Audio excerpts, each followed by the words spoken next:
Pemirsa tak terima dilecehkan oleh teman suaminya. Seorang ibu muda di Palembang ini nekat menyiram korbannya dengan air keras hingga korban alami luka bakar di wajah.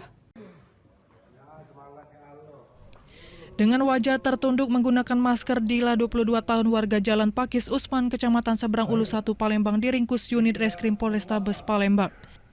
Pelaku ditangkap petugas lantaran telah melakukan penganiayaan terhadap korbannya CD 43 tahun dengan cara menyiramkannya dengan air keras. Menurut Kapolrestabes Palembang, kalau pelaku kesal melihat korban yang telah melakukan pelecehan seksual terhadap dirinya saat di atas motor milik korban. Motif kejadian ini bermula saat korban hendak mengambil handphone milik anaknya yang dipinjam oleh suami pelaku. Setelah tiba, korban menemukan pelaku yang berada di rumah. Pelaku yang hendak mengantarkan korban ke rumah orang tua suaminya itu merasa dilecehkan oleh korban saat dalam perjalanan menuju rumah mertuanya tersebut, yang dimana pelaku saat itu ikut satu motor dengan korban.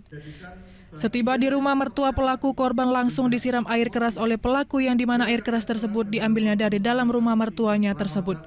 Akibatnya korban mengalami luka bakar di wajah dan tubuh. Meminjam sebuah perangkat handphone milik anak daripada korban.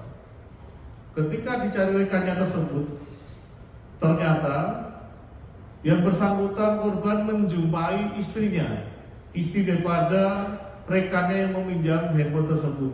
Yang pada akhirnya begitu sampai di rumah kediaman Cila masuk pintu kemudian mengambil cuka parah dan langsung menyiramkan.